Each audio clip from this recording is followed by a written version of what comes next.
ఓం శ్రీమాత్రే నమః. ఛానల్లోకి స్వాగతం అండి. మే 4వ తేదీ వరుధిని ఏకాదశి వచ్చింది. విష్ణుమూర్తి యొక్క పరిపూర్ణమైన అనుగ్రహం కోసం, అలాగే జీవితంలో ఉన్న కష్ట నష్టాలను తొలగించుకొని ఆర్థికంగా అభివృద్ధి పొందడానికి ఇది అత్యంత పవిత్రమైన సమయంగా పండితులు చెప్తున్నారు. వరుధిని ఏకాదశి నాడు ఉపవాసం ఉండడం, దాన ధర్మాలు చేయడం వల్ల ధన సంబంధ సమస్యల నుంచి ఉపశమనం లభిస్తుంది. అయితే నదీ స్నానం లేదా సముద్ర స్నానాన్ని ఆచరించడం కుదరని మేషరాశి వారు స్నానం చేసే నీటిలో ఈ ఒక్కటి వేసుకుని స్నానం చేయడం వల్ల 100 సంవత్సరాలుగా పట్టి పీడిస్తున్న దరిద్రమంతా తొలగిపోతుంది. మీ దశ తిరుగుతుంది అనడంలో ఎటువంటి సందేహం లేదు. మన జీవితంలో ఉన్నటువంటి అష్ట దరిద్రాలు అనేవి తొలగిపోయి అష్టైశ్వర్యాలను సొంతం చేసుకోగలుగుతాం. అయితే ఎంతో పవిత్రమైన వరుధిని ఏకాదశి రోజున స్నానం చేసే నీటిలో ఏది వేసుకొని స్నానం చేయడం వల్ల విశేషమైన పుణ్య ఫలితాలని పొందుతారు, అలాగే అష్టైశ్వర్యాలను సిద్ధింపచేసుకోవచ్చు అనే అంశాలను ఈ వీడియోలో మనం వివరంగా తెలుసుకుందాం. కానీ అంతకంటే ముందుగా మీరు గనక మన ఛానల్ని ఇప్పటి వరకు సబ్స్క్రైబ్ చేసుకోకపోతే సబ్స్క్రైబ్ చేసుకుని పక్కనే వచ్చిన బెల్ ఐకాన్ నొక్కి ఆల్ సెలెక్ట్ చేసుకుంటే మేము ఇలాంటి వీడియోస్ అప్లోడ్ చేయగానే ముందుగా మీ మొబైల్కి నోటిఫికేషన్ వస్తుంది. ఇక వివరాల్లోకి వెళ్తే, ఏకాదశి రోజు విష్ణువుకి చాలా ప్రీతికరమైన రోజు. ప్రతి నెల కృష్ణపక్షం శుక్లపక్షంలో ఏకాదశి వస్తుంది. ఈ రోజు లోకానికి అధిపతి అయిన శ్రీహరి విష్ణువుని పూజించడం చాలా ప్రాముఖ్యత కలిగి ఉంటుంది. మే 4వ తేదీ వరుధిని ఏకాదశి వచ్చింది. సంతోషం, శ్రేయస్సు, ఆశీర్వాదాలు, విష్ణు అనుగ్రహం పొందేందుకు ఇది అత్యంత పవిత్రమైన సమయంగా పరిగణిస్తారు. వరుధిని ఏకాదశి నాడు ఉపవాసం ఉండడం, దాన ధర్మాలు చేయడం వల్ల ధన సంబంధ సమస్యల నుంచి ఉపశమనం లభిస్తుంది.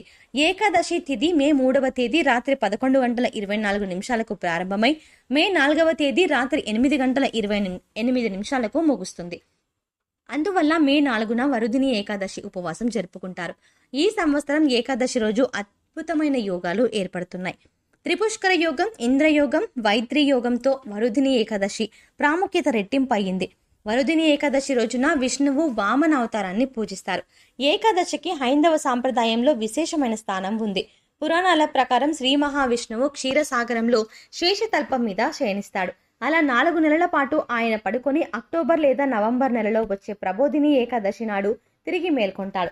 ఈ 4 నెలలను చాతుర్మాస్యంగా వ్యవహరిస్తారు. ఈ రోజు నుండి 4 నెలల పాటు చాతుర్మాస్య దీక్షను ఆచరిస్తారు. ఈ 4 నెలలు స్వామివారు పాతాళంలో బలిచక్రవర్తి వద్ద ఉండి కార్తీక పౌర్ణమి నాడు తిరిగి వస్తారు. వాతావరణంలో మార్పులు కూడా అధికంగా సంభవిస్తాయి. కాబట్టి ఈ కాలంలో ఆరోగ్య పరిరక్షణ నియమాలను ఆచరించాలి. అందువల్ల ఈ కాలంలో పెద్దలు పూజలు, వ్రతాలు ఆచరించాలని మనకు దిశానిర్దేశం చేశారు. కృతయుగంలో మురాసురుడని రాక్షసుడు బ్రహ్మవరంతో దేవతలను, ఋషులను హింసించడంతో శ్రీ మహావిష్ణువు అతనితో 1000 ఏళ్లు పోరాడి అలసిపోయి ఒక గుహలో విశ్రాంతి తీసుకుంటుండగా శ్రీహరి శరీరం నుంచి ఒక వ్యక్తి ఆవిర్భవించి రాక్షసుణ్ణి అంతం చేసిందట. ఇందుకు సంతోషించిన శ్రీ మహావిష్ణువు ఆ కన్యకి వరాన్ని కోరుకోమని కోరడం జరిగిందట. అలా కోరుకోమనగా తాను విష్ణుప్రియగా లోకం చేత పూజించబడాలి అని కోరుకుందట. అప్పటి నుంచి ఆమె ఏకాదశి తిథిగా వ్యవహారంలోకి వచ్చింది. నాటి నుంచి సాధువులు, భక్తజనులు ఏకాదశి వ్రతం ఆచరించి విష్ణు సాన్నిధ్యం పొందుతున్నట్టుగా పురాణాలు చెప్తున్నాయి. వరుధిని ఏకాదశి నాడు ఉపవాసం ఉండడం వల్ల దురదృష్టం కూడా అదృష్టంగా మారిపోతుంది. ఈ ఉపవాసం ఆచరించిన వ్యక్తి తన జీవితంలో శ్రేయస్సు, సమృద్ధి, అదృష్టాన్ని పొందుతాడు. ఏకాదశి రోజు ఉపవాసం చేయడం వల్ల మోక్షం కలుగుతుంది, వైకుంఠ ప్రవేశం లభిస్తుంది. పురాణాల ప్రకారం శివుడు బ్రహ్మ 5వ తలని తొలగించినప్పుడు శాపానికి గురవుతాడు. ఈ శాపం నుంచి విముక్తి పొందేందుకు శివుడు వరుధిని ఏకాదశి నాడు ఉపవాసం ఆచరించాడు. అప్పుడు శివుడు శాప పాపాల నుండి విముక్తి పొందినట్టు పురాణాలు చెప్తున్నాయి. మత విశ్వాసాల ప్రకారం ఈ ఒక్కరోజు ఉపవాసం ఉంటే అనేక సంవత్సరాలు తపస్సు చేసిన దాంతో సమానంగా భావిస్తారు. ఏకాదశి నాడు తులసిని కూడా పూజిస్తారు. అయితే తులసి ఆకులు తెంపకూడదు. ఈ రోజు తులసి ముందు నెయ్యి దీపం వెలిగించాలి. అలాగే తులసి మాల కూడా ధరించవచ్చు. తులసి మొక్క వేరులోని తడి మట్టిని కొద్దిగా తీసుకొని నుదిటిపై బొట్టుగా రాసుకుంటే లక్ష్మీదేవి ఆశీస్సులు లభిస్తాయి, ఇంటికి శ్రేయస్సు తీసుకొస్తుందని నమ్ముతారు. ఉదయాన్నే నిద్రలేచి పవిత్ర నదీ స్నానం ఆచరించి గంగాజలంతో విష్ణుమూర్తికి అభిషేకం చేసి పూలు, తులసి మాతని సమర్పించాలి. ఏకాదశి రోజు జంతువులు, పక్షులకి నీరు, ఆహారం ఏర్పాటు చేయడం వల్ల శుభ ఫలితాలు కలుగుతాయి. మీ శక్తి మేరకు ఆహారాన్ని దానం చేయాలి. బట్టలు దానం చేయడం చాలా శుభప్రదం. వరుధిని ఏకాదశి నాడు పండ్లు దానం చేయడం వల్ల 10,000 సంవత్సరాల పాటు తపస్సు చేసిన ప్రతిఫలం లభిస్తుందని పండితులు చెప్తున్నారు. అలాగే పూజా సమయంలో విష్ణుమూర్తికి బంతి పూలు సమర్పించాలి. ఏకాదశి నాడు పొరపాటున కూడా తామసిక ఆహారం తీసుకోకూడదు. అంటే మాంసాహారాన్ని లేదా మసాలా వేసి వండిన కూరలను తినకూడదు. కేవలం సాత్వికమైన ఆహారాన్ని మాత్రమే తీసుకోవాలి.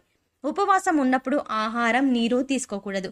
సాయంత్రం పండ్లు తినొచ్చు. ఎక్కువగా ఈరోజు భగవంతుణ్ణి ధ్యానించాలి. ఇక నదీ స్నానం కానీ సముద్ర స్నానం కానీ చేయడానికి వీలు పడని వారు, అంటే పారే నీళ్లు అందుబాటులో లేని వారు కూడా ఇప్పుడు చెప్పబోయేటువంటి చిన్న పరిహారం తేలిగ్గా చేసుకోవడం వల్ల ఏకాదశి రోజున సముద్ర స్నానాన్ని ఆచరించిన ఫలితాన్ని పొందుతారు. ఇంతటి విశేషమైన రోజున ఈ చిన్న పరిహారం పాటించడం వల్ల అష్టదరిద్రాలు తొలగిపోయి అష్టైశ్వర్యాలు సిద్ధింపజేసుకోవచ్చు అని పండితులు చెప్తున్నారు. అయితే స్నానం చేసే నీటిలో ఏ పదార్థాలు వేసుకుని స్నానం చేయాలి, వాటిని ఎందుకు నీళ్లలో వేసుకుని స్నానం చేయాలి అనే పూర్తి వివరాలను ఇప్పుడు మనం తెలుసుకుందాం. ముందుగా ఏకాదశి అనగానే మనకు గుర్తుకు వచ్చే భగవంతుడు శ్రీ మహావిష్ణువు. ఆ శ్రీ మహావిష్ణువు విష్ణుమూర్తికి తులసి దళాలు అంటే చాలా ఇష్టం అన్న విషయం మనందరికీ తెలిసిందే. తులసి దళాలతో విష్ణుమూర్తిని విశేషంగా ఆర్జించడం వల్ల అష్టైశ్వర్యాలు సిద్ధింపజేసుకోవచ్చు. అలాగే ఉదయాన్నే స్నానం చేసే నీటిలో 2 తులసి ఆకులను వేసుకొని స్నానం చేయడం వల్ల విశేషమైన పుణ్య ఫలితం లాభిస్తుంది. మనలో దైవిక శక్తి పెంపొందుతుంది. ఇక ఏకాదశి రోజున ఉదయాన్నే స్నానం చేసే నీళ్ళలో వేసుకోవాల్సిన మరో పదార్థం రాళ్ల ఉప్పు. కొన్ని ప్రాంతాలలో రాళ్ల ఉప్పుని గల్ల ఉప్పు అని, కల్లు ఉప్పు అని పిలుస్తారు. ఈ ఉప్పుని నీళ్ళల్లో వేసుకొని స్నానం చేయడం వల్ల మీలో ఉన్న నెగిటివ్ ఎనర్జీ తొలగిపోతుంది. తద్వారా మీలో సకారాత్మక శక్తి ప్రవేశిస్తుంది. ఎప్పుడైతే మీలో నకారాత్మక శక్తి తొలగిపోతుందో మీరు చేసేటువంటి ప్రతి పనిలో కూడా మీకు విజయం చేకూరుతుంది. ఇక ఏకాదశి రోజున స్నానం చేసే నీటిలో మీరు వేసుకోవాల్సిన 3వ పదార్థం పసుపు. ఒక చిటికెడు పసుపును స్నానం చేసే నీళ్ళల్లో కలుపుకొని స్నానం చేయడం వల్ల మీలో ఒక విశేషమైనటువంటి దివ్యశక్తి ప్రవేశిస్తుంది. పసుపు శుభ సూచకం. మన సాంప్రదాయంలో ప్రతి ఒక్క శుభకార్యానికి కూడా పసుపుని వినియోగిస్తాము. పూజా కార్యక్రమాల్లో కూడా పసుపు లేనిది పూజ మొదలు పెట్టము. అంటే పసుపుకి మన సాంప్రదాయంలో అంత ప్రాముఖ్యత ఉంది. అందుచేత శుభ సూచకంగా స్నానం చేసే నీటిలో కొద్దిగా పసుపు వేసుకొని స్నానం చేయడం వల్ల విశేషమైన పుణ్య ఫలితం లభిస్తుంది. ఏకాదశి రోజు మీకు శుభప్రదంగా కూడా ఉంటుంది. అందుచేత స్నానం చేసే నీటిలో ఈ 3 పదార్థాలను వేసుకొని కలుపుకొని స్నానం చేయడం వల్ల మీలో ఉన్న నెగిటివ్ ఎనర్జీ తొలగిపోయి అష్టైశ్వర్యాలు కలుగుతాయి అనడంలో ఎటువంటి సందేహం లేదు. సో చూశారు కదండి, మే 4వ తారీఖున వచ్చే వరుదిని ఏకాదశి యొక్క ప్రాముఖ్యత ఏంటి, ఆ రోజున ఏ పనులు చేయాలి, ఏ పనులు చేయకూడదు, అలాగే మేషరాశి వారు స్నానం చేసే నీటిలో ఏ పదార్థాలు కలుపుకొని స్నానం చేయడం వల్ల విశేషమైన పుణ్య ఫలితం పొందడంతో పాటుగా అష్టైశ్వర్యాలు సిద్ధింపజేసుకోవచ్చు అనే అంశాలను ఈ వీడియోలో మనం వివరంగా తెలుసుకున్నాం కదా. ఈ వీడియో మీకు నచ్చినట్టయితే లైక్ చేసి మీ ఫ్రెండ్స్ అండ్ ఫ్యామిలీ మెంబర్స్లో మేషరాశి వారు ఎవరైనా ఉంటే వారితో మర్చిపోకుండా ఈ వీడియోని షేర్ చేసుకోండి. అలాగే ఇప్పటి వరకు మీరు కనుక మన ఛానల్ని సబ్స్క్రైబ్ చేసుకోకపోతే వెంటనే సబ్స్క్రైబ్ చేసుకొని పక్కనే వచ్చిన బెల్ ఐకాన్ క్లిక్ చేసి ఆల్ సెలెక్ట్ చేసుకుంటే మేము ఇలాంటి వీడియోస్ అప్లోడ్ చేయగానే ముందుగా మీ మొబైల్కి నోటిఫికేషన్ వస్తుంది.